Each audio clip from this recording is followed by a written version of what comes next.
Hi, I'm Jessica Chen, and this is the story of how my mother's cruelest words became the foundation of my success. They say the best revenge is living well, but sometimes living well means watching your tormentors realize exactly what they threw away. I can still hear her voice on that rainy November night, sharp as broken glass. You're worthless, just like your father. Get out of my house. I was 18, fresh out of high school, clutching an acceptance letter to a local community college. My crime? Choosing to study computer science instead of following my mother's dream of me becoming a doctor. Linda Chen, my mother, had always been obsessed with status. After divorcing my father when I was 12, she'd rebuilt her image as a successful real estate agent in our affluent suburban community. Our house was a showcase of her success, all gleaming hardwood and crystal chandeliers.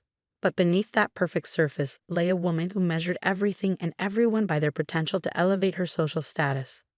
Computer science? She'd sneered, reading my college plans. Do you want to fix printers for minimum wage your whole life? No daughter of mine will embarrass me like this. I tried explaining about artificial intelligence, software development, the growing tech industry, but Mom was already typing on her phone, barely listening. I've already told everyone you're pre-med. The Wine's daughter is starting at Johns Hopkins this fall. How am I supposed to hold my head up at the country club now? That's when I made my fatal mistake. Maybe if you spent less time at the country club and more time understanding what I want. The slap caught me off guard, sending my glasses flying. In the ringing silence that followed, Mom's perfectly manicured hand shook with rage. You ungrateful little snake, she hissed. I gave up everything to give you the best life. Your loser father hasn't paid child support in years. But I made sure you had designer clothes, piano lessons, everything. And this is how you repay me. She stormed upstairs, and for a moment I thought that was the end of it, just another of her dramatic outbursts. Then she returned with a garbage bag full of my clothes, throwing it at my feet. Get out. Go live with your worthless father if you want to throw your life away. I won't watch you become a failure. Mom, please. I said "Gee, outed." She grabbed my arm, nails digging in, and practically dragged me to the door. Don't come crawling back when you're living in some filthy apartment fixing computers for minimum wage. The door slammed behind me, leaving me alone in the rain. I was 18, had $342 in my savings account, and nowhere to go. My father lived 3 states away, struggling to keep his small computer repair shop afloat. I hadn't seen him in person since the divorce. That night, sitting in a 24-hour diner with my garbage bag of belongings, I made 2 calls. The first was to my father. Come stay with me, Jesse, he said immediately, his voice warm despite the static on the line. It's not much, but we'll figure something out. The second call was to decline my community college acceptance. If I was going to prove my mother wrong, I needed to think bigger. The next few years were a blur of work and study. I moved in with Dad above his repair shop, taking online courses while helping him modernize his business. His shop, Chen's Computer Repair, became my crash course in both technology and business management. Your mother always said I was dreaming too small. Dad told me one night as we worked late upgrading a client's servers. Maybe I was, but sometimes small dreams are the seeds of bigger ones. He was right. While helping local businesses with their needs, I noticed a common problem. Small companies needed enterprise-level cybersecurity, but couldn't afford the expensive solutions big corporations used. That observation became the seed of everything that followed. I spent my nights coding, developing a simplified but robust security suite specifically for small businesses. Dad let me test early versions on his clients, their feedback helping me refine the software. When I wasn't coding or helping in the shop, I was teaching myself about business planning, marketing, and startup funding. 3 years after being thrown out, I launched Secure Small, my cybersecurity startup. The timing was perfect. A wave of ransomware attacks had just targeted small businesses across the country, and our affordable solution quickly gained traction. Dad was my first investor, remortgaging his shop to give me seed money. I believe in you, Jesse, he said, signing the papers. Show them what a worthless person can do. The next few years were a rocket ride. Secure Small expanded from cybersecurity into other small business solutions. We opened offices in 3 cities. I hired the best developers I could find, many of them overlooked talents from non-traditional backgrounds. By my 28th birthday, Securus Mall was valued at $80 million, and I was being featured in technology magazines as a rising star in the industry. I never Googled my mother during those years, though I knew she still lived in the same house, still sold real estate to the same wealthy clients. Sometimes I imagined her at her country club, lying about her successful doctor-daughter living abroad. I wondered if anyone ever questioned why there were no pictures, no visits, no proof of this fictional successful child. Then came the day everything changed. I was in my corner office, reviewing acquisition offers from larger tech companies, when my assistant buzzed me. "Ms. Chen, there's a Linda Chen here to see you. She claims she's your mother." I felt the old familiar tightness in my chest, but this time it was different. This time I was different. "Send her in," I said. The woman who walked through my door looked smaller than I remembered. Her designer suit was a few seasons old, her smile strained, but her voice still carried that familiar mix of authority and disdain. "Jessica, darling, I've been trying to reach you." I leaned back in my chair, letting the silence stretch uncomfortably. "Finally," I said. "Really? The last words you spoke to me were that I was worthless. That was 10 years ago." She waved her hand dismissively. "Oh, sweetheart, you know I didn't mean that. I was just worried about your future. And look at you now, so successful. I always knew you had it in you." "Why are we here, Mom?" Her smile faltered slightly. "Well, as your mother, I thought it was time we reconnected. And actually, I'm between positions right now. The real estate market isn't what it used to be. I thought perhaps, given your company's success, you might have a place for me. Something in client relations, maybe? You know how good I am with people." I looked at the woman who had thrown me out with nothing, who had called me worthless, who had chosen her social status over her own daughter. And I smiled. "Actually, Mom, we do have an opening. Why don't you come back tomorrow morning? 8 a.m. sharp. We'll see exactly what you're worth to this company." She beamed, completely missing the edge in my voice. "Oh, wonderful. I knew you wouldn't let your mother down. The Wans will be so impressed when I tell them." "No announcements yet." I cut in smoothly. "Let's see how tomorrow goes first." After she left, I made several calls. Tomorrow would indeed show everyone exactly what people were worth, and it would be a lesson my mother would never forget. The next morning, I arrived at the office at 7 a.m. Everything had to be perfect for what I had planned. My mother arrived at 7:58, wearing her most expensive suit, her smile bright with anticipation. "Jessica, darling, I brought coffee for my successful daughter." She held up a cup from an expensive cafe, the kind she used to say I'd never be able to afford. "Follow me, Mom," I said, leading her not to my office but to the main conference room. Her smile faltered slightly when she saw it was full of people, our entire management team, several board members, and in the center, my father. "John, what are you doing here?" She nearly dropped her coffee. Dad just smiled, the same gentle smile he'd worn when he remortgaged his shop to fund my dreams. "Please, take a seat, Mom." I gestured to the only empty chair, positioned directly under the main screen. "You wanted to see what position you might be worth in this company. Let's discuss that." I moved to the front of the room, clicking to the first slide. It showed a garbage bag full of clothes on a rainy doorstep. 10 years ago, Linda Chen threw her 18-year-old daughter out of the house for choosing to study computer science instead of medicine. She called that daughter worthless. I clicked to the next slide, security footage from that night at the diner. That daughter had $342 to her name. Mom's face had gone pale. "Jessica, this is hardly appropriate for a business meeting." "Oh, but it is," I continued smoothly, "because Securus Mall's core values are built on recognizing worth in unexpected places. We hire talented developers who taught themselves coding in libraries because they couldn't afford college. We create solutions for small businesses that bigger companies deemed worthless. Everything we do is about seeing the value others miss." I clicked through more slides. Dad's shop, early versions of our software, our first tiny office.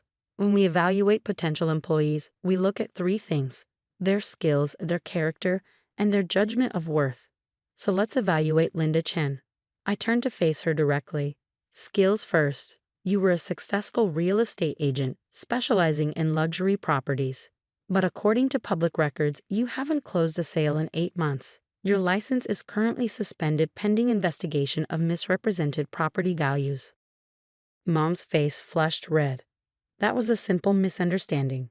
Character next, I continued as if she hadn't spoken.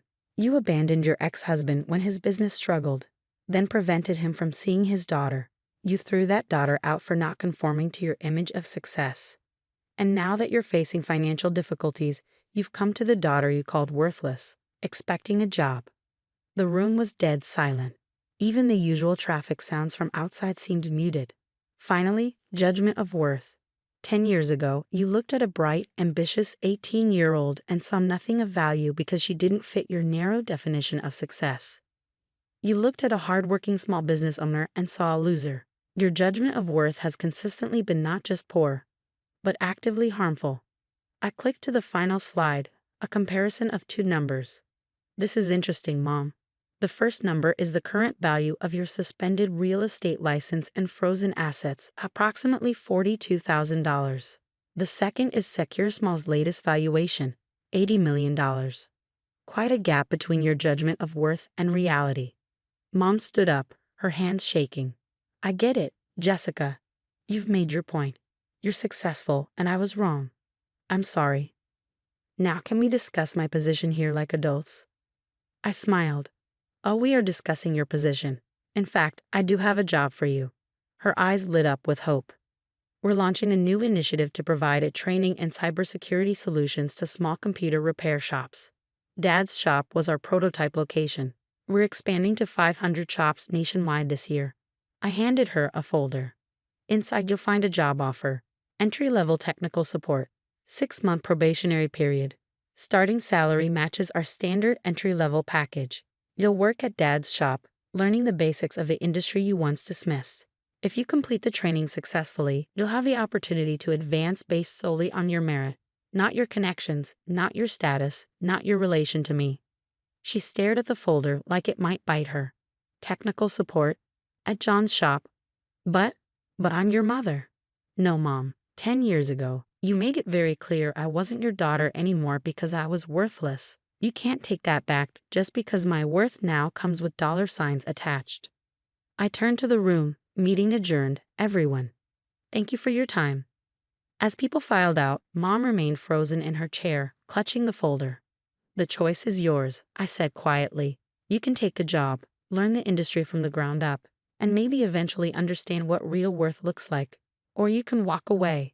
Either way, this is the only offer you'll ever get from me.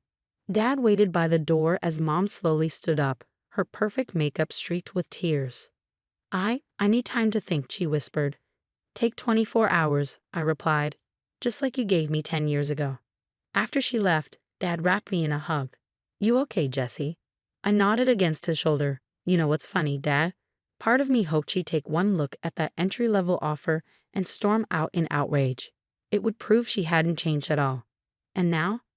Now I almost hope she takes it, not for her sake, but because maybe, just maybe, she'll learn what we learned.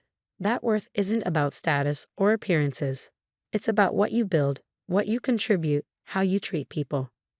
The next morning, I arrived at work to find Mom waiting in reception, wearing a simple blouse instead of her designer suit. I'll take the job, she said quietly. I nodded. Report to Dad's shop tomorrow at 8 a.m. Don't be late. As I watched her leave, I thought about worth. How we measure it, how we create it, how we recognize it in others. My mother had thrown away a daughter in search of status. She'd lost everything chasing an image of success. Now she had a chance to learn what real success looked like, from the ground up. Would she learn? Only time would tell. But I had already learned the most valuable lesson. Sometimes being called worthless is just the beginning of proving your true worth. Today, Secure Small continues to grow. We've helped thousands of small businesses protect themselves in the digital age. Mom, she's still working at Dad's shop, slowly learning the industry she once dismissed. Sometimes, when I visit the shop, I catch her watching me with a mixture of pride and regret. Last week, she successfully completed her first solo computer repair. Dad sent me a photo of her proud smile, so different from her old country club smirk. Maybe she's finally learning that real worth isn't in what you appear to be, but in what you actually do. As for me, I keep that old garbage bag in my office closet. Not as a reminder of pain, but as a reminder that being called worthless doesn't make it true. Sometimes it just means others failed to see your worth. and proving them wrong, that's the sweetest success of all. The boardroom of Chin Industries had that sterile corporate smell, leather chairs, freshly printed quarterly reports, and the faint trace of my father's cologne that had dominated this space for 30 years. I sat at the far end of the mahogany table, my laptop open, taking notes like I always did during these monthly meetings. The company my grandfather built, the empire my father expanded, the legacy my brother Marcus believed he alone would inherit. Item 7 on the agenda, Marcus announced, his voice carrying that particular tone of authority he'd cultivated since business school. The Singapore expansion project. We've secured preliminary agreements with 3 major distributors, and construction on the new facility begins in 8 weeks. Dad beamed from the head of the table. Excellent work, son. This is exactly the kind of strategic thinking that builds dynasties. I continued typing, documenting the presentation as Marcus clicked through his slides. Projected revenues, market analysis, competitor positioning, all solid work, I had to admit. Marcus had always been good at the flashy presentations, the confident handshakes, the corporate theater that impressed investors and clients alike. The total capital requirement is $85 million, Marcus continued.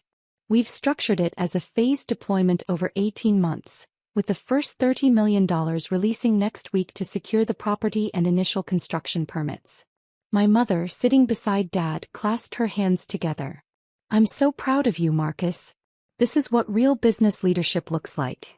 I kept typing. Emma, Dad said, his attention suddenly shifting to me. Are you getting all this?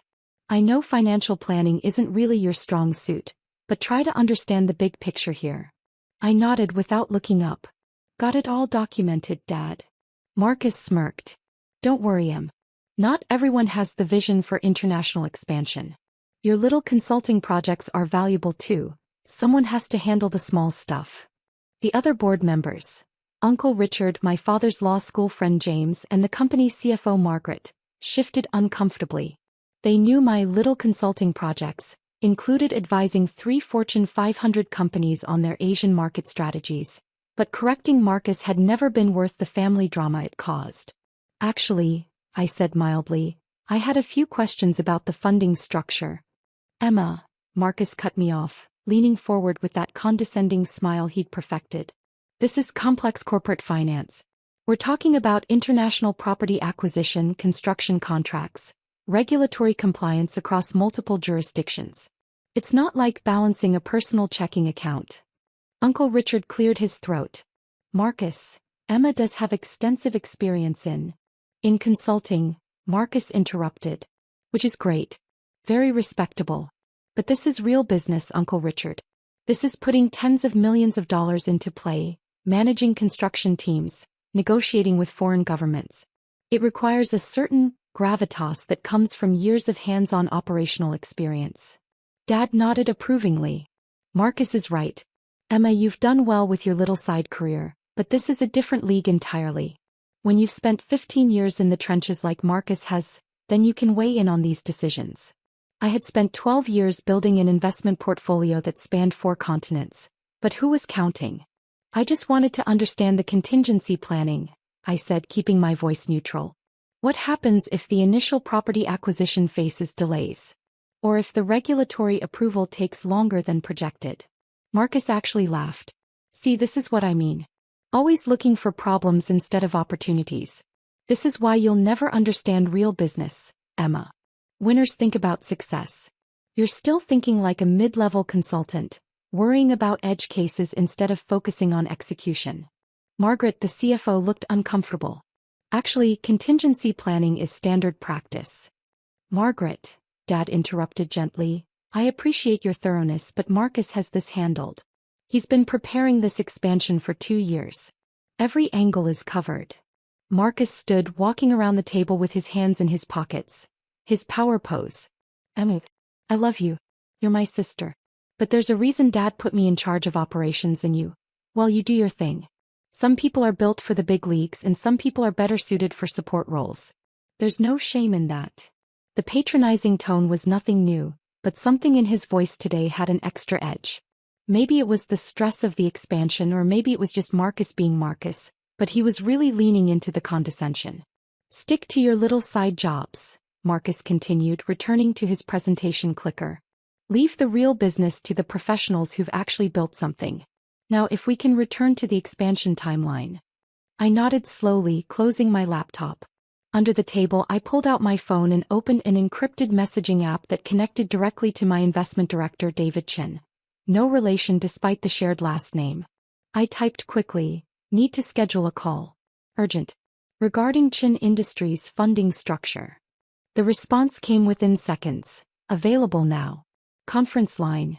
I stood quietly, gathering my laptop and notebook. Excuse me. I need to take a call. Marcus didn't even pause his presentation. Sure am. This stuff is probably over your head anyway. I walked out of the boardroom, my heels clicking on the marble floor of the executive suite, and headed to the empty conference room 3 doors down. The space was smaller, used mainly for client calls and vendor negotiations, but it had a door that locked and soundproofing that would keep this conversation private. David answered on the first ring. Emma. What's going on? I need a complete breakdown of the Chin Industries funding structure, I said, settling into a chair. Specifically, the $85 million Singapore expansion project that's set to begin disbursement next week. There was a pause, the sound of keyboard clicks. Pulling it up now. Okay, so the $85 million is structured as a private equity investment through 3 shell corporations that ultimately trace back to your holdings. Your brother Marcus believes the funding is coming from a consortium of international investors arranged through our firm, which is technically true. You're just the primary investor behind the consortium structure. What percentage of the total funding do I control? You're providing $78 million of the $85 million, David said. The other $7 million comes from 2 smaller investors who came in as part of the consortium appearance. Without your capital, the project is fundamentally non-viable. The construction contracts require proof of 90% funding availability before they'll begin work. I took a breath, looking out the window at the city skyline. From this height, you could see the harbor, the shipping containers being loaded and unloaded, the constant movement of commerce that had built my family's wealth. Grandfather Chen had started with a single warehouse. Dad had turned it into an import-export empire. And Marcus thought he was the only one who understood how to expand it. What would happen if I withdrew my investment? David's pause was longer this time. Emma, are you sure you want to? Just walk me through it. Hey. If you pull your funding, the project collapses immediately. Marcus has already committed to property deposits, pre-construction contracts, and regulatory fees totaling about $8 million. Those commitments were made based on the assumption of full funding availability. If you withdraw, the company would be on the hook for breach of contract penalties, lost deposits, and potential legal action from the Singapore partners who've already begun their own preparations. What's the financial exposure? Minimum $12 million in immediate losses. Potentially up to $20 million if the Singapore partners pursue maximum damages.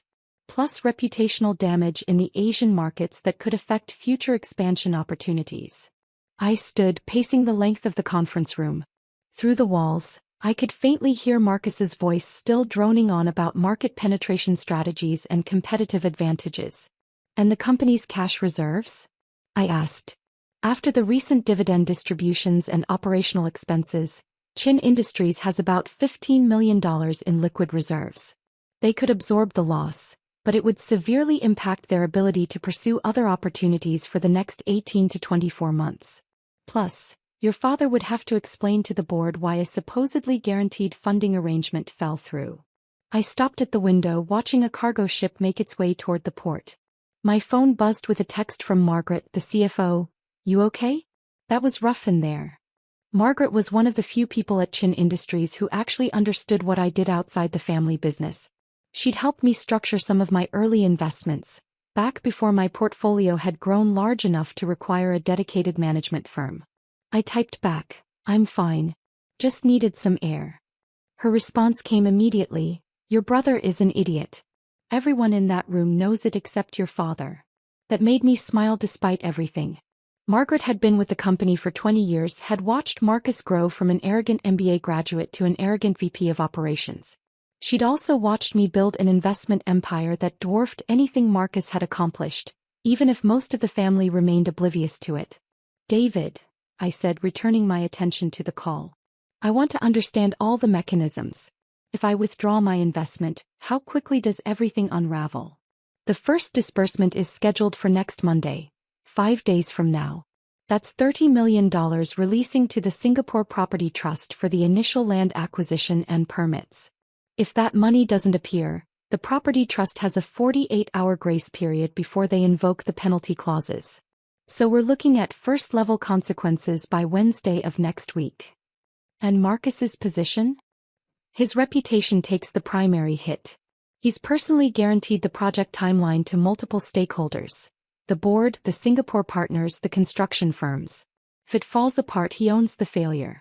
Your father might try to shield him, but the board will ask hard questions about due diligence and risk management. I walked back to the table, sat down, and opened my laptop. On the screen was my personal investment dashboard. A real-time overview of holdings that span venture capital, private equity, commercial real estate, and strategic corporate investments. The number at the top of the screen represented my total portfolio value, $847 million. My little side jobs had been quite productive. Emma. David's voice pulled me back. What do you want to do? Through the wall, I heard laughter from the boardroom. Marcus had probably cracked one of his jokes, the kind that Dad loved and everyone else tolerated because Marcus was the heir apparent. I thought about all the family dinners where my business achievements were dismissed as cute or impressive for a woman.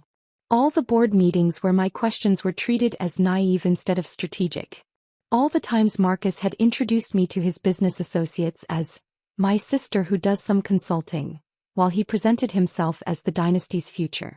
I thought about Grandfather Chin, who taught me to read financial statements when I was 12 years old. Who'd opened my first investment account as a high school graduation present. Who'd told me 2 weeks before he died, "The ones who underestimate you will make the best teachers, Emma. Let them show you what not to become." "Pull it," I said quietly. "Emma. Pull all $78 million from the Chin Industries Singapore expansion. Structure the withdrawal to hit their accounts Monday morning, right when they're expecting the disbursement to arrive. Make it clean, legal, and completely unambiguous. I want every document showing that the funding was contingent on investor approval, and the investor, me, no longer approves of the project direction." David was silent for a long moment. "This is going to create significant problems for your family." My family created significant problems for themselves when they decided competence was determined by gender and birth order rather than actual performance. Execute the withdrawal, David. Monday morning. I'll need authorization in writing. You'll have it within the hour. And David, make sure all the documentation clearly shows the investment structure. I want Marcus to know exactly who was funding his vision this entire time. I ended the call and sat in the quiet conference room, my heart beating faster than I wanted to admit. This was nuclear. This was burning bridges and salting earth. This was choosing vindication over family harmony. This was also long overdue. My phone buzzed again. "Margaret, are you coming back? Marcus just proposed accelerating the timeline to start construction early. Your father is eating it up." I stood, straightened my blazer, and headed back to the boardroom. When I opened the door, Marcus was mid-sentence, describing how the early start would give them a competitive advantage in the Singapore market. "Sorry about that," I said, sliding back into my seat. "Emergency call." Marcus barely glanced at me. "Everything okay with your little projects?" "Everything's fine," I said, opening my laptop and resuming my notes. "Please continue. This is all very educational." Dad smiled at me approvingly, probably pleased that I was finally showing the proper deference to Marcus's genius. Uncle Richard gave me a concerned look but said nothing. Marcus clicked to his final slide, a projected revenue graph showing Chin Industries' growth trajectory over the next 5 years, with the Singapore expansion as the primary driver. "This is the future of our company," he declared. "This is what separating the visionaries from the support staff looks like. This is real business." I typed every word, documenting the presentation with perfect accuracy. In 5 days this would all make fascinating reading. The meeting concluded with Dad standing to shake Marcus's hand, pulling him into one of those masculine half-hugs that fathers give sons when they're proud. "You're going to take this company to heights I never imagined," Dad said. This is the kind of bold leadership that builds legacies. Marcus beamed, accepting congratulations from around the table. Even Margaret offered a professional well done, though I caught her glancing at me with a question in her eyes. As people filed out, Uncle Richard approached me. Emma, are you sure you're okay? You seemed distant during the presentation. I'm fine, Uncle Richard. Just thinking about contingency planning. He frowned. Your brother was out of line with those comments. For what it's worth, I know you've built something impressive outside this company. Your grandfather would be proud.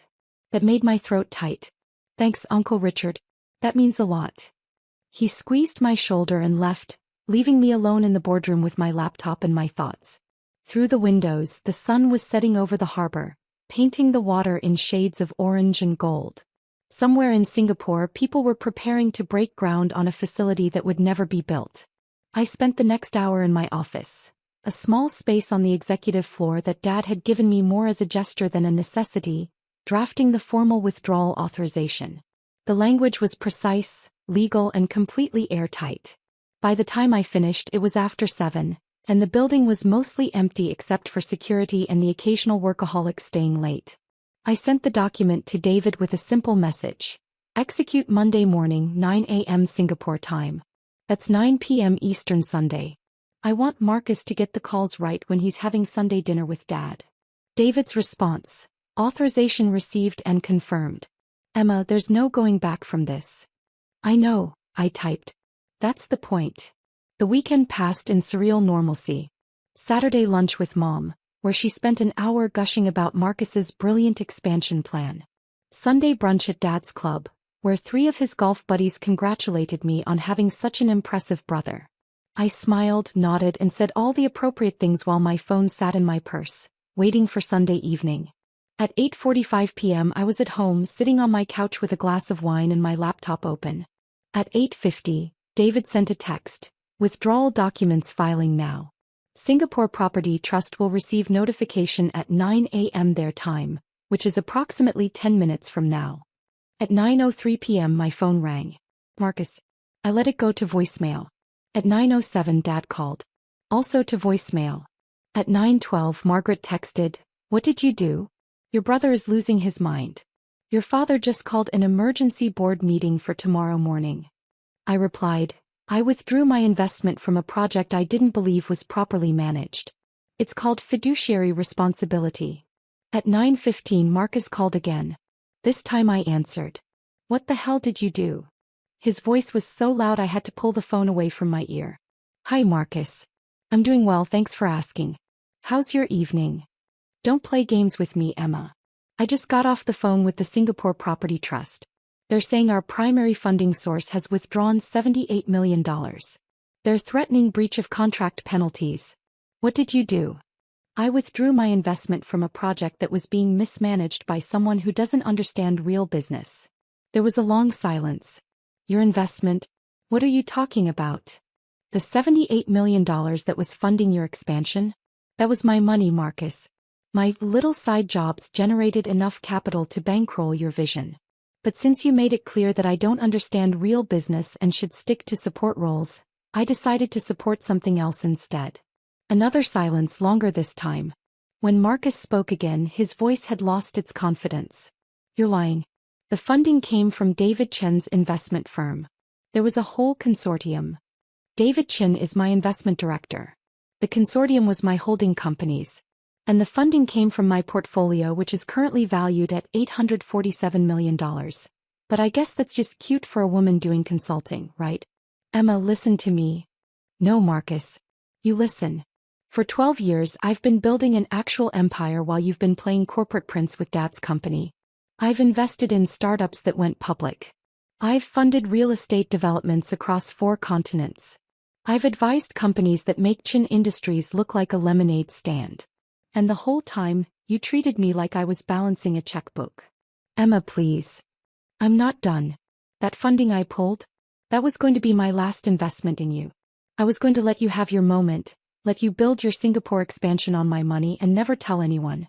I was going to keep being the supportive little sister while you collected all the glory. But then you stood in that boardroom and told me to stick to my little side jobs. So I did. And my side job right now is watching your dream project collapse. I could hear other voices in the background now. Dad probably demanding to know what was happening. You can't do this, Marcus said, and there was something close to panic in his voice. The penalties alone will cost the company at least $12 million. The reputation damage could be worse. This isn't just about me, Emma. This affects everyone. Mom, Dad, Uncle Richard, all the employees. Then you should have thought of that before you dismissed the person who was funding your vision. This is what happens when you underestimate people, Marcus. This is what real business consequences look like. Welcome to the big leagues. I ended the call. The phone rang again immediately. Dad this time. I answered. Emma-chan, you will explain yourself right now. No greeting, no warmth. Just authority and anger. Hi, Dad. Marcus told you about the funding withdrawal. What have you done? Do you have any idea the damage you've caused? The Singapore partners are threatening legal action. We have $8 million in committed expenses that we can't back out of. How could you sabotage your own family like this? I didn't sabotage anyone, Dad. I withdrew my private investment from a project I no longer supported. That's my right as an investor. Your investment? Emma, what are you talking about? The funding was arranged through my investment firm using my money from my portfolio. The same portfolio that's been generating 8-figure annual returns for the past 6 years. The same little side jobs that everyone at Chin Industries likes to pat me on the head about. Dad's silence was different from Marcus's. I could almost hear him processing, recalculating, trying to fit this new information into his worldview. You're saying you provided the $78 million for the Singapore expansion? Yes. And you just withdrew it? Because your feelings were hurt. No, Dad. I withdrew it because I was providing capital to someone who lacks the judgment and leadership skills necessary to execute the project successfully. Someone who treats risk assessment as pessimism and contingency planning as weakness. Someone who values confidence over competence. That's your brother you're talking about. That's exactly who I'm talking about. Marcus is great at presentations and terrible at execution. He thinks real business is about bold declarations and handshakes, when it's actually about due diligence, risk management, and strategic patience. I've been watching him operate for 15 years, Dad. I know exactly what he's capable of, and I'm not willing to risk $78 million on his ego. Emma, you need to fix this. Call your people, tell them it was a mistake, get that funding restored. No. Excuse me. I said no, Dad. The funding withdrawal stands. Marcus can find other investors if he believes in the project so strongly. He can approach venture capital firms or private equity, or traditional bank financing. He can do what every other businessperson does when they need capital. Make a compelling case based on solid fundamentals and proven track records. What he can't do is use my money while treating me like I'm too stupid to understand what real business looks like. Emma, this is family. Exactly. It's family, Dad. Which is why it hurts so much that you've spent decades dismissing everything I've accomplished. Do you know how many times I've sat in that boardroom listening to Marcus mock my little consulting projects while you nodded along? Do you have any idea what it's like to have built something extraordinary and have your own father treat it as cute? I never. Yes, you did. You do. Today, in that meeting when I asked about contingency planning, you told me to let the professionals handle it. I have more capital under management than Chin Industries' entire market valuation, and you treated me like I was a child asking about grown-up topics. Dad's voice when he spoke again was harder. So this is revenge. You're willing to damage the family company because of hurt feelings. This isn't revenge, Dad. This is consequences. Marcus spent 2 years planning an expansion on funding he didn't understand. He committed the company to contracts without verifying his capital sources. He treated his primary investor with contempt. Those are fundamental business failures and they have costs. He's learning about those costs right now. Emma. The emergency board meeting tomorrow morning? I'll be there. I'll have full documentation showing the funding structure, the withdrawal authorization, and the timeline of events. The board can evaluate whether Marcus exercised appropriate due diligence in understanding his capital sources. They can decide whether someone who didn't know who was funding his flagship project should be making strategic decisions for the company. You're trying to destroy your brother. No, Dad. I'm trying to teach him the lesson you should have taught him years ago. that respect is earned through competence, not given through birth order. See you tomorrow. I ended the call and turned off my phone. The next morning, I arrived at Chin Industries at 7:30 a.m., 90 minutes before the emergency board meeting. Margaret was already there, coffee in hand, looking tired. "You actually did it," she said. "You actually pulled the funding." "I did. Emma, your father is talking about removing you from the board. Your brother is talking about legal action. This is bad. It's about to get worse," I said, handing her a USB drive.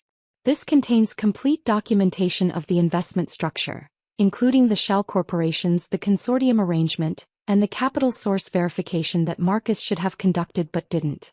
Make sure every board member has a copy before the meeting starts." Margaret took the drive, looking at it like it was a live grenade. "This is really happening." "This already happened, Margaret. Now we're just documenting it." The boardroom filled up by 8:45. Uncle Richard arrived looking grim. James, Dad's lawyer friend, came in studying documents on his tablet. Dad and Marcus arrived together, both looking like they hadn't slept. Marcus's eyes were red, his tie slightly crooked. The first time I'd ever seen him less than perfectly polished. At precisely 9 a.m., Dad called the meeting to order. "We're here because of a crisis that has put Chin Industries at significant financial and legal risk," Dad began. "The Singapore expansion project, which this board approved 3 months ago, has lost its primary funding source. Emma has withdrawn $78 million in investment capital, effective immediately. This withdrawal triggers breach of contract penalties, legal liability, and reputational damage that could cost the company upward of $20 million. Uncle Richard raised his hand. "Before we continue, I think we need to understand the funding structure better. Emma, can you explain how you were providing $78 million for this project without the board's knowledge?" I opened my laptop and connected to the boardroom's display screen. The funding was structured as a private equity investment through David Chin Investment Management, my firm. Marcus approached the firm seeking capital for the expansion. The firm created a consortium structure using 3 holding companies I control. Marcus was told the funding came from a group of international investors, which was technically accurate. "I'm an international investor." "But you're his sister," James said. "Why the secrecy?" "Because I wanted to see if the project was viable on its own merits, without family politics affecting the evaluation. My investment team conducted standard due diligence, market analysis, risk assessment, regulatory review. The project had merit, so I approved the funding." Marcus spoke for the first time, his voice tight. "Then why withdraw now?" I looked at him directly. "Because during yesterday's board meeting, I realized the person running the project lacked the judgment and maturity necessary to execute successfully. Someone who treats risk assessment as negativity and dismisses valid concerns as ignorance isn't someone I trust with $78 million of my capital."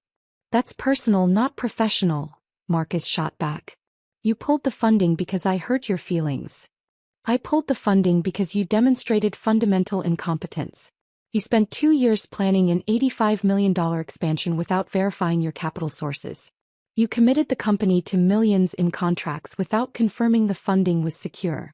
You violated basic due diligence protocols because you were so confident in your own vision that you didn't ask the necessary questions." Dad interrupted. "Emma, that's unfair. Marcus was told the funding was confirmed." "Confirmed by whom, Dad?" "Marcus received documentation saying a consortium was providing capital. Did he verify who controlled the consortium? Did he check the holding company registrations? Did he ask his funding source what conditions existed for continued investment? Those are basic questions that any competent executive would ask. Marcus asked none of them." Margaret spoke up quietly. "She's right. I reviewed the documentation this morning. The funding agreements clearly stated that capital disbursement was contingent on ongoing investor approval. Marcus signed those agreements without questioning the contingency clause." Marcus's face flushed. "Because I didn't think my own sister would sabotage me." "This isn't sabotage, Marcus. This is the market working exactly as it should. Investors withdraw capital from projects they don't believe will succeed. You just learned that lesson expensively." The meeting continued for another 90 minutes. Uncle Richard asked detailed questions about the investment structure. James explored potential legal liability. Margaret presented worst-case financial scenarios. Dad sat at the head of the table, his expression unreadable. Finally, Uncle Richard leaned back in his chair.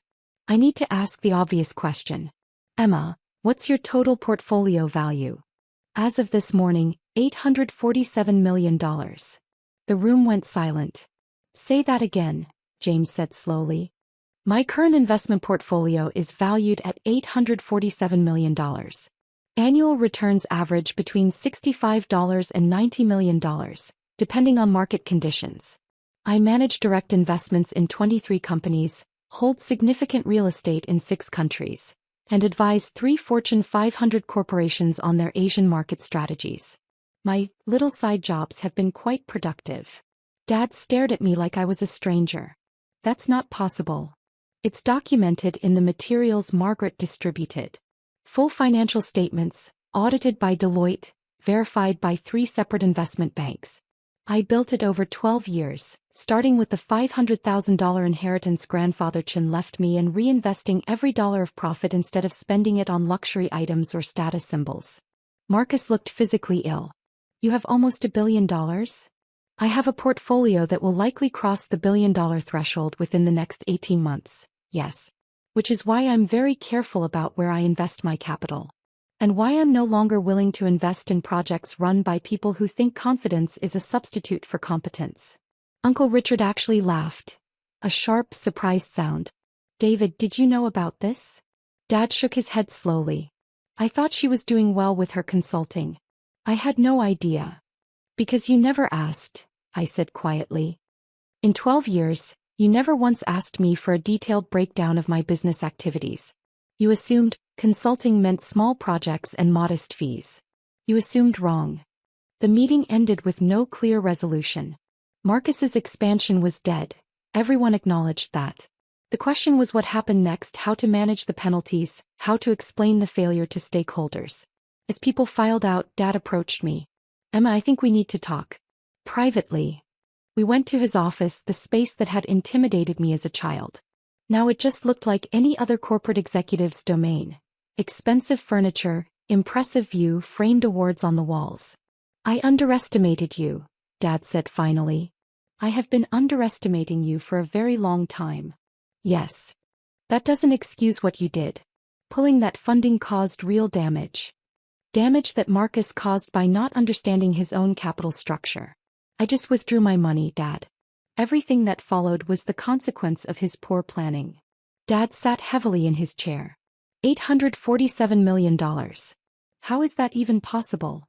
Grandfather taught me to read financial statements when I was 12. He taught me to think in terms of value creation, not consumption. When he died and left me that money, I invested it instead of spending it. I studied markets, built relationships, took calculated risks. I did everything you always said you valued. Discipline, vision, patience. I just did it outside Chin Industries where you couldn't see it. Why didn't you tell me? Would you have believed me?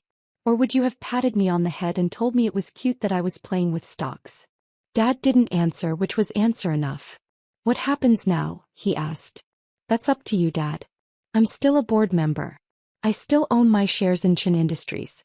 But I'm not going to keep funding Marcus's ego with my capital.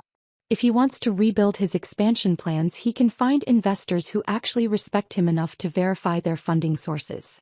I stood to leave, then paused at the door. And Dad? The next time someone in that boardroom asks a question about risk management or contingency planning, maybe listen to the answer instead of dismissing it as ignorance. You might be surprised by what people know when you're actually willing to hear them. 3 weeks later, Marcus resigned from Chin Industries. The official statement mentioned pursuing other opportunities. The reality was that he couldn't face the board after they learned the full scope of his due diligence failures. Dad called a few times trying to rebuild bridges, but the conversations were awkward and brief. Uncle Richard asked me to lunch. I'm sorry, he said. I should have spoken up more in those meetings. I knew you were brilliant and I let your father and brother diminish you. You tried, Uncle Richard. I heard you. What will you do now? I smiled. Keep building. Keep investing. Maybe start looking at companies where competence is actually valued over birth order. Chin Industries could use someone like that, he said carefully. Someone who actually knows what they're doing. Are you offering me Marcus's position? I'm saying the board is reconsidering our leadership structure. And I'm saying that maybe it's time for the most qualified person to run the company, regardless of what the traditional succession plan looked like. I thought about Grandfather Chen, about building something meaningful, about the difference between legacy and ego. Let me consider it, I said. My phone buzzed with a message from David. New investment opportunity just came through. Tech startup Series B $15 million round. Interested? I typed back, send me the details. But make sure they understand their capital sources up front this time. I'm done with surprises. Real business, I'd learned, wasn't about bold declarations or confident handshakes. It was about understanding who held the power, who provided the capital, and what happened when assumptions met reality. My brother had learned that lesson the expensive way.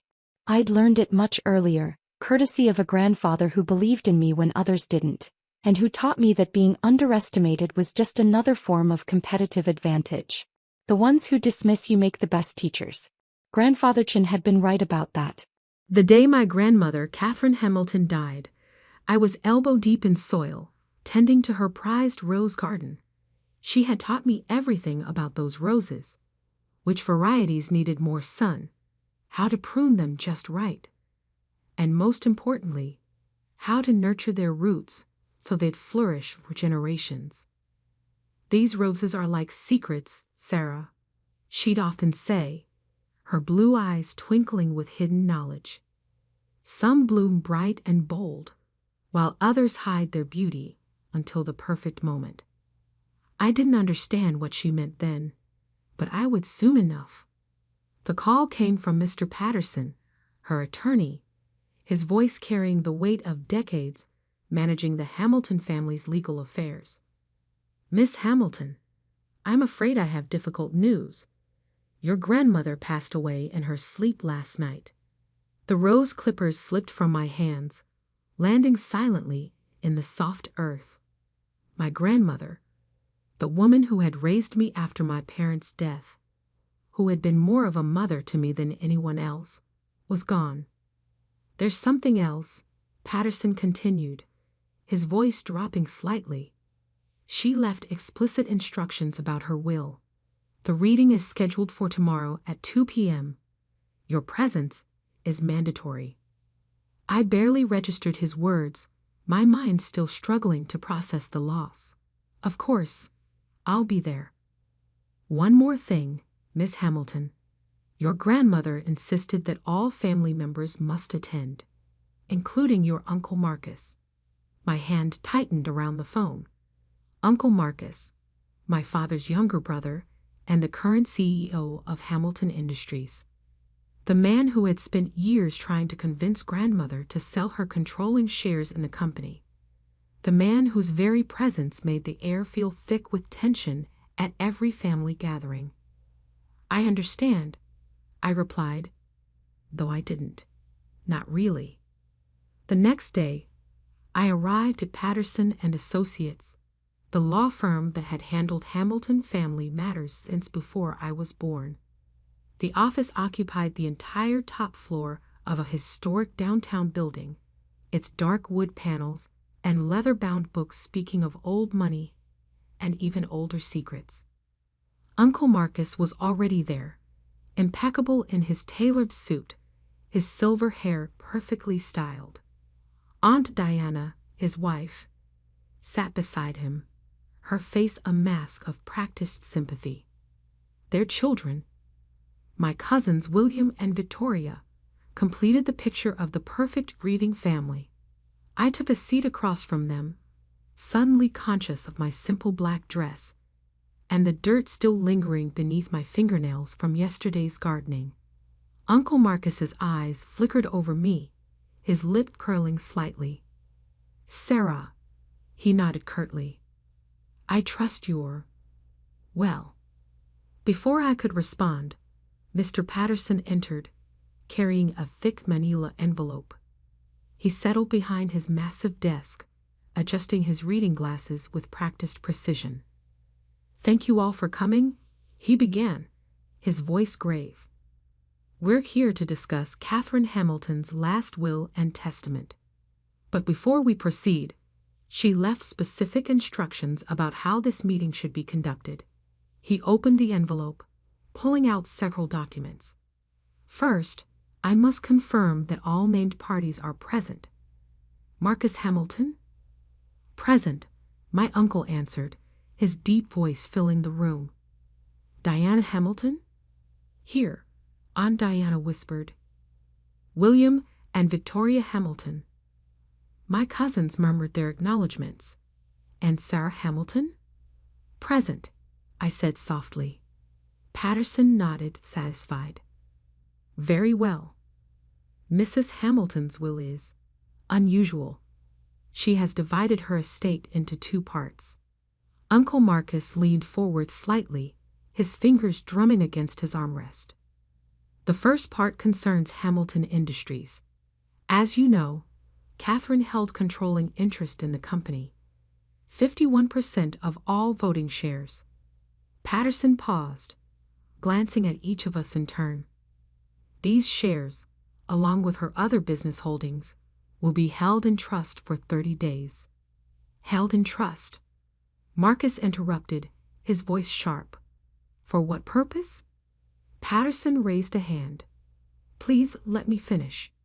After 30 days, the shares and business holdings, valued at approximately $50 million, will be transferred to Sarah Hamilton. The room erupted in chaos. Uncle Marcus shot to his feet, his face flushed with anger. This is absurd. Sarah has no business experience, no understanding of the company. She spends her days playing in the dirt. Victoria let out a small, shocked laugh. William just stared at me, his expression unreadable. I sat there, frozen. $50 million. Control of Hamilton Industries. It felt surreal, like a dream I couldn't quite grasp. But Patterson wasn't finished. He pulled out another envelope, this one sealed with dark red wax, bearing my grandmother's personal seal. However, he continued, silencing the room, there is one condition. All eyes turned to him as he held up the sealed envelope. This contains information that Mrs. Hamilton insisted must be revealed at the upcoming Hamilton family reunion, scheduled for exactly 30 days from today. If the information is not disclosed as specified, the entire inheritance will be donated to charity. Uncle Marcus's face had gone from red to white. What information? Patterson shook his head. I don't know. The envelope is sealed and addressed only to Sarah. He extended the envelope toward me. As I reached for it, I noticed something strange. Uncle Marcus's hands were trembling. This is ridiculous, he sputtered. You can't possibly expect us to wait 30 days while some gardener holds the company's fate in her hands. I took the envelope, feeling its weight, not just in physical terms, but in the way it seemed to carry the weight of secrets spanning decades. Those are Mrs. Hamilton's terms, Patterson said firmly. The family reunion will be held at Hamilton Manor as tradition dictates. Sarah must attend and reveal the contents of this envelope. Only then will the inheritance be officially transferred. As I left the law office that day, the sealed envelope secure in my bag, I caught Uncle Marcus watching me with an expression I'd never seen before. It wasn't just anger or frustration, it was fear. Walking to my car, I ran my fingers over the envelope's wax seal. What secret could be so important that my grandmother would stake $50 million on its revelation? And why did Uncle Marcus look so terrified? I didn't know then that the answer would shake the Hamilton family to its core, or that the next 30 days would change everything I thought I knew about my family's legacy. That night, I sat in my small apartment above the local flower shop I managed, staring at the envelope. The wax seal gleamed in the lamplight, almost daring me to break it. But something held me back. Perhaps the same instinct my grandmother had taught me about timing when tending to her roses. Some secrets, her voice echoed in my memory, are like the rarest blooms. They must be revealed at exactly the right moment. I placed the envelope in my safe, beside the only photo I had of my parents. Tomorrow, I would begin preparing for the family reunion, and whatever shocking truth lay sealed within that mysterious envelope. Little did I know, Uncle Marcus was already making plans of his own. Plans that would force me to decide between wealth and truth, between family loyalty and justice. The game was about to begin, and the stakes were higher than I could have imagined. As I finally drifted off to sleep that night, my grandmother's words echoed once more in my mind. Remember, Sarah, every rose has its thorns, but it's the thorns that protect the most beautiful blooms. I was about to discover just how sharp those thorns could be. The morning after the will reading, I woke to 3 missed calls from Uncle Marcus and a text message that made my blood run cold. We need to talk. Now, I sat in my small kitchen, watching steam rise from my coffee cup while considering my options.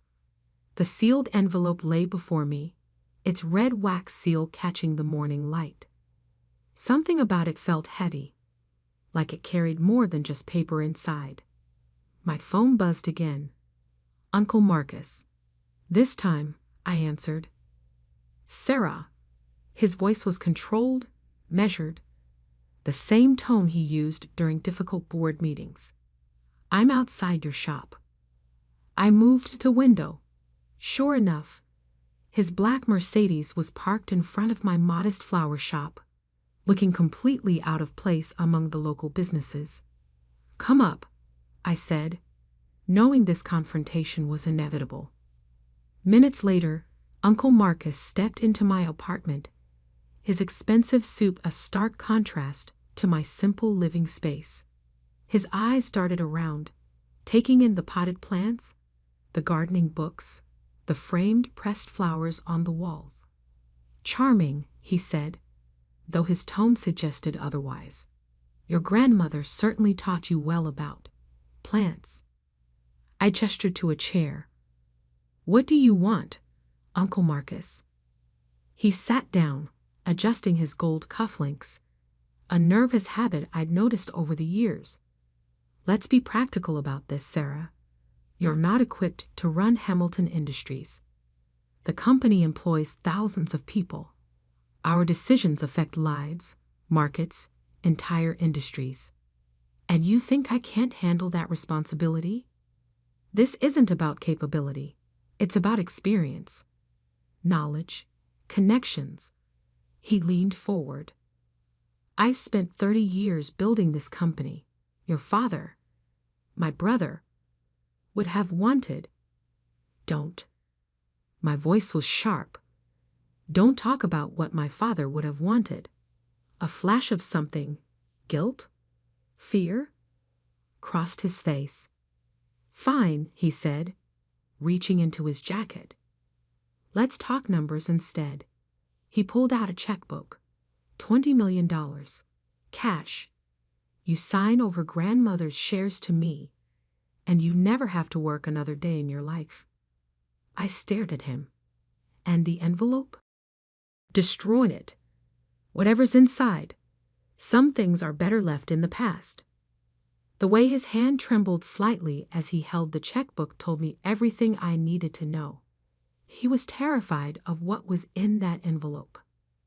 No deal, I said quietly. His facade cracked. You don't understand what you're doing. That envelope. There are things you don't know about this family, about your father. Then maybe it's time I learned them. He stood abruptly, his chair scraping against the floor. Think carefully about your next move, Sarah. Not everyone in this family will be as generous as I'm being. After he left, I sat there for a long time, thinking about his words. What didn't I know about my father? About this family? I needed answers, and I knew exactly where to start looking. That afternoon, I drove to Hamilton Manor. my grandmother's estate, and the heart of our family's legacy. The housekeeper, Mrs. Chen, who had served our family for over 40 years, greeted me with knowing eyes. "I wondered when you'd come," she said, leading me inside. "Your grandmother left something for you in the library." The library was exactly as I remembered. Walls of leather-bound books, the scent of old paper and wood polish, and my grandmother's antique desk dominating the room. Mrs. Chen walked to a painting behind the desk, a landscape of the manor grounds, and carefully removed it from the wall. Behind it was a safe. "She changed the combination last month," Mrs. Chen said. "To your birthday. Inside the safe, I found a leather journal and a USB drive." The journal's first page bore my grandmother's elegant handwriting. "My dearest Sarah, if you're reading this, then you've already received the envelope. What it contains will change everything. But before you open it, you need to understand why. This journal contains the truth about the night your parents died, about your uncle's rise to power, and about the real reason I've chosen you to inherit everything. Be careful who you trust. The walls of Hamilton Manor have ears, and not everyone in this family deserves the name they carry. All my love, Grandmother Catherine." My hands trembled as I turned the page. What I read next made my heart stop. According to the journal, the car accident that killed my parents 20 years ago might not have been an accident at all. My grandmother had been investigating it for years, gathering evidence, following leads that the police had overlooked or been paid to ignore. The USB drive contained financial records, emails, and surveillance footage, a digital trail that pointed to a horrifying conclusion. Someone had tampered with my father's car the night he and my mother died. Someone who stood to gain from their deaths. Someone who took control of Hamilton Industries immediately after. Someone like Uncle Marcus. But before I could read more, I heard footsteps in the hallway. I quickly tucked the journal and USB drive into my bag just as Victoria, my cousin, entered the library. "I thought I saw your car outside," she said, her smile not reaching her eyes. "Finding anything interesting?" "Just memories," I replied, keeping my voice steady despite my racing heart. Victoria walked to the desk, running her fingers along its polished surface. "You know, Dad's really upset about all this. He built this company from nothing after Uncle James died. It's not fair that you just swoop in and take everything." I bit back a laugh. Built from nothing. Hamilton Industries had been thriving when my father ran it. It was only after his death that Uncle Marcus took control. "Your father will survive," I said, standing to leave. "Maybe." Victoria's voice turned cold. "But will you?" I stopped at the door. "Is that a threat, cousin?" She laughed, but there was no humor in it. "Of course not. Just be careful, Sarah. Accidents happen in this family. Just ask your parents." I left Hamilton Manor with my heart pounding and my mind reeling. The journal in my bag felt like it weighed a ton, its secrets burning to be revealed. That night, I sat in my apartment reading every page of my grandmother's journal. The story it told was worse than I could have imagined. Corporate espionage, betrayal, murder, all hidden behind the respectable facade of the Hamilton name. But the most shocking revelation wasn't about my parents' death. It was about what happened after.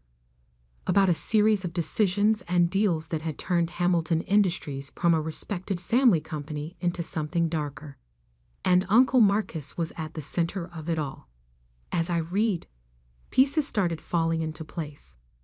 The frequent late-night meetings at the manor, the mysterious overseas accounts, the sudden resignations of board members who asked too many questions. It all pointed to a pattern of corruption that went beyond simple corporate greed. My grandmother had discovered it all, documented everything, but instead of exposing it immediately, she had waited, gathering more evidence, building an ironclad case. She knew that against someone like Uncle Marcus, you only got one chance. The family reunion was in 3 weeks. According to tradition, every member of the Hamilton family would be there, including board members, shareholders, and the press. The perfect audience for the truth to finally come out. But as I sat there surrounded by evidence of decades of deception, I realized something that chilled me to the bone. I wasn't the first person to discover these secrets. My father had known too. That's why he died. A knock at my door made me jump. It was past midnight. Who could be here at this hour? Through the peephole, I saw William, my other cousin, looking anxious. I opened the door cautiously. "William? What are you doing here?" He pushed past me into the apartment, his usual composed demeanor nowhere to be seen. "Sarah, you need to be careful. Dad, he's not himself. I overheard him talking to some men I've never seen before. They mentioned your name, and he swallowed hard. They talked about making problems go away. Why are you telling me this?" William ran a hand through his hair. "Because I found something in Dad's study. Documents about Uncle James, your father, about the night he died." He pulled out a folded paper from his jacket. "This is a copy of a payment made the day before the accident, to someone with expertise in car mechanics." I took the paper with trembling hands. The amount was substantial, the recipient's name unfamiliar. I always knew something wasn't right about that night. William continued. "But I never had proof until now." "Why show me this? He's your father." William's face hardened. "Because he's not the man I thought he was. And because—" he hesitated, "because Uncle James was good to me. He didn't deserve what happened to him." After William left, I added his document to my grandmother's evidence. The picture it painted was becoming clearer and more dangerous by the minute. I needed to be careful. Uncle Marcus wouldn't stop at threats. He'd already proven how far he'd go to protect his secrets. The family reunion was approaching, and with it, the moment when all these secrets would finally come to light. But first, I had to survive the next 3 weeks.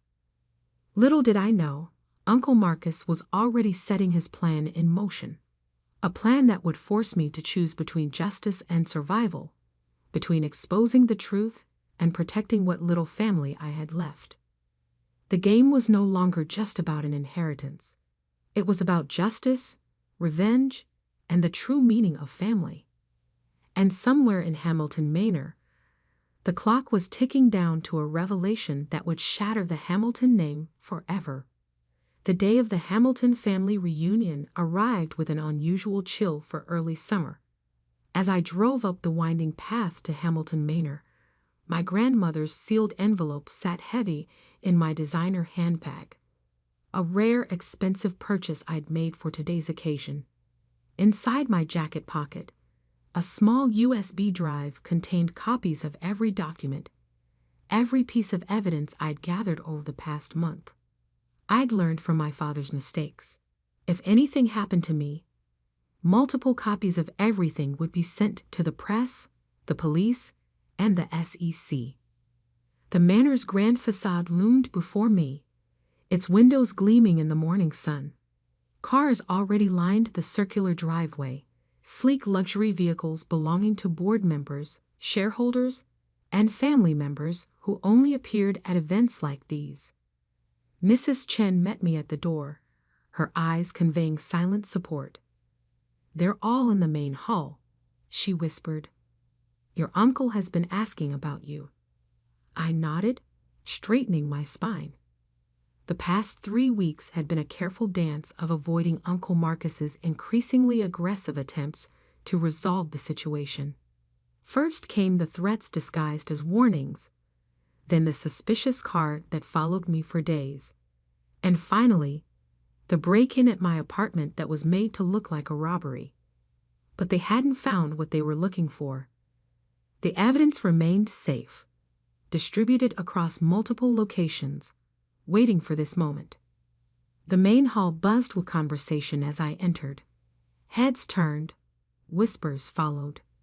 Everyone knew about the inheritance, about the mysterious condition, about the tension tearing apart the Hamilton family. Uncle Marcus stood near the fireplace, holding court with several board members. His smile faltered when he saw me, his hand tightening around his crystal whiskey glass. Victoria approached first, her designer dress rustling as she moved. "Glad you could make it, cousin. Though you really should have had your hair done professionally for such an important occasion." I touched my simple updo, the same style my mother used to wear. Some things are better kept simple. Speaking of simple, she lowered her voice. "Dad has another offer for you. 10 million more than before. Last chance." I met her gaze steadily. "Tell him I'm not interested." She shrugged, the gesture too casual to be genuine. "Your funeral." As she walked away, William caught my eye from across the room. He gave me a slight nod. Our agreed-upon signal that everything was in place. Over the past weeks, he'd become an unexpected ally, helping me gather additional evidence while maintaining his cover as the dutiful son. The grandfather clock struck noon, its deep chimes silencing the room. According to tradition, this was when the family photograph would be taken, followed by lunch, and then the annual family meeting where company matters were discussed. Uncle Marcus cleared his throat. "Everyone, please gather around. The photographer is ready." As people arranged themselves by the grand staircase, I took my position near the edge of the group. Through the camera's lens, we'd look like the perfect family. Wealthy, successful, united. If only they knew what was about to happen.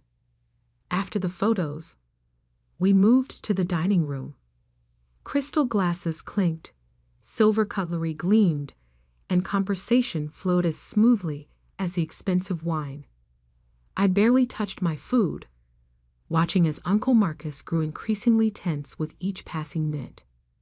Finally, it was time for the family meeting. Board members, shareholders, and family members filed into the Manor's wood-paneled conference room. Journalists from select financial publications, invited to cover Hamilton Industries' latest announcements, sat in the back, notepads ready. Uncle Marcus took his place at the head of the table, exactly where my father used to sit.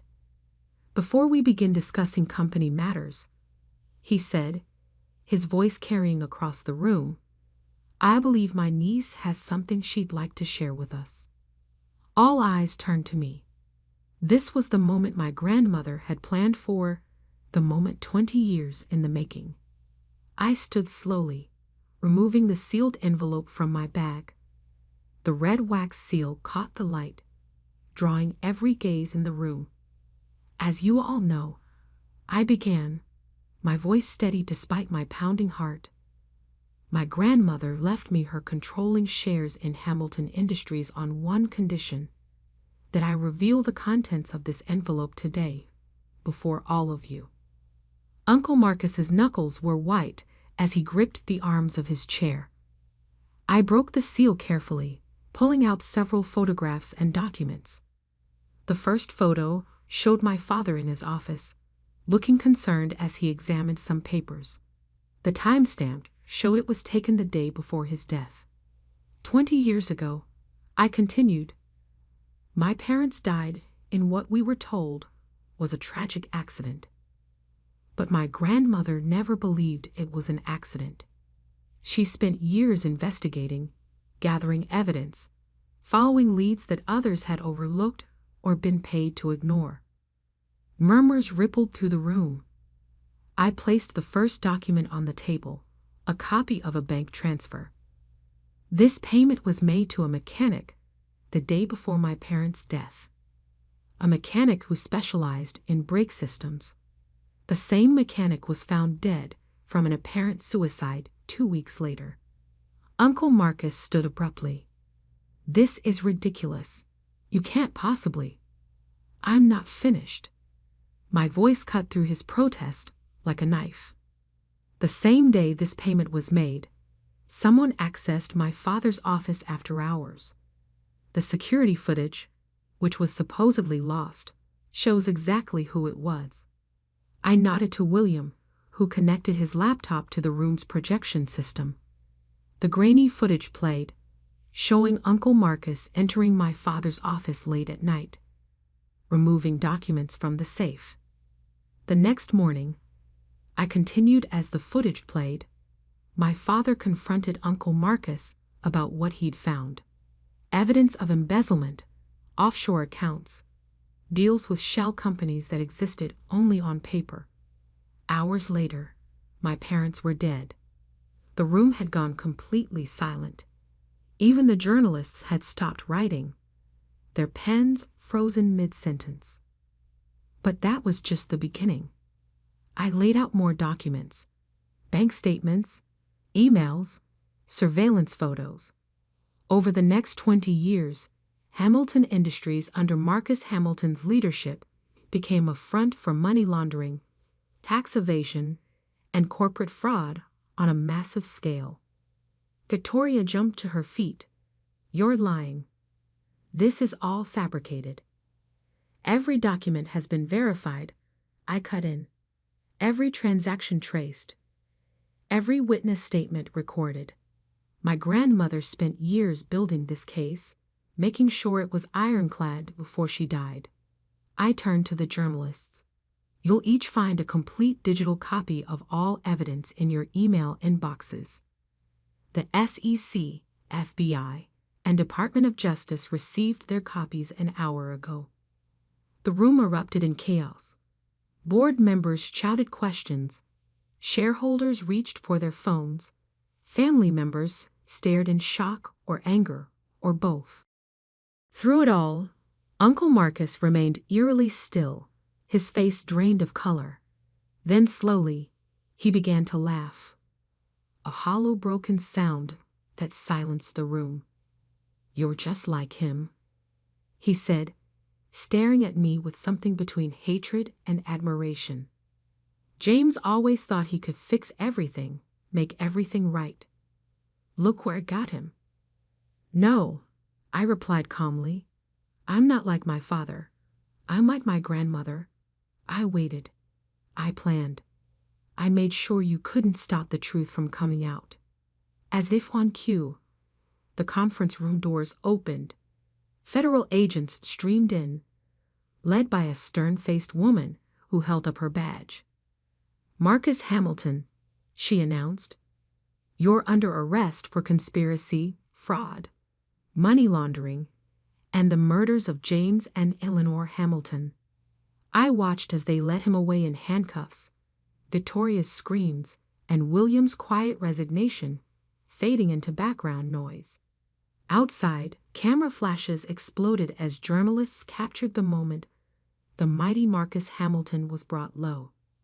Hours later, after the agents had gone, after the journalists had filed their stories, after shell-shocked family members had driven away in their luxury cars, I stood alone in my grandmother's rose garden.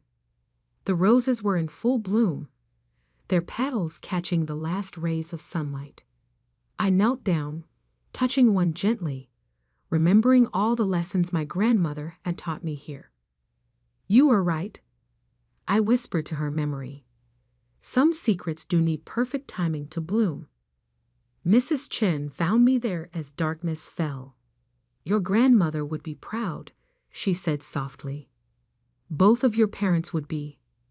I nodded, standing up and brushing dirt from my knees. "What happens now?" She smiled. "Now you do what your father always wanted. Run the company the right way. Your way. The next morning, as I sat in what had once been my father's office, now mine, I looked out over the city. Hamilton Industries would survive this scandal, emerge stronger, cleaner. The roses in my grandmother's garden would continue to bloom, their beauty no longer hiding thorny secrets. I opened my father's old desk drawer and found a small framed photo I'd never seen before. My father holding me as a baby, my mother laughing beside him, and my grandmother watching us all with knowing eyes. The same eyes that had seen through Uncle Marcus's facade, that had planned for justice even beyond her death. On my desk, next to my laptop, sat a single rose from the garden, a reminder that truth, like the rarest blooms, requires patience, care, and perfect timing to flourish. The Hamilton family would never be the same, but maybe that was exactly what it needed.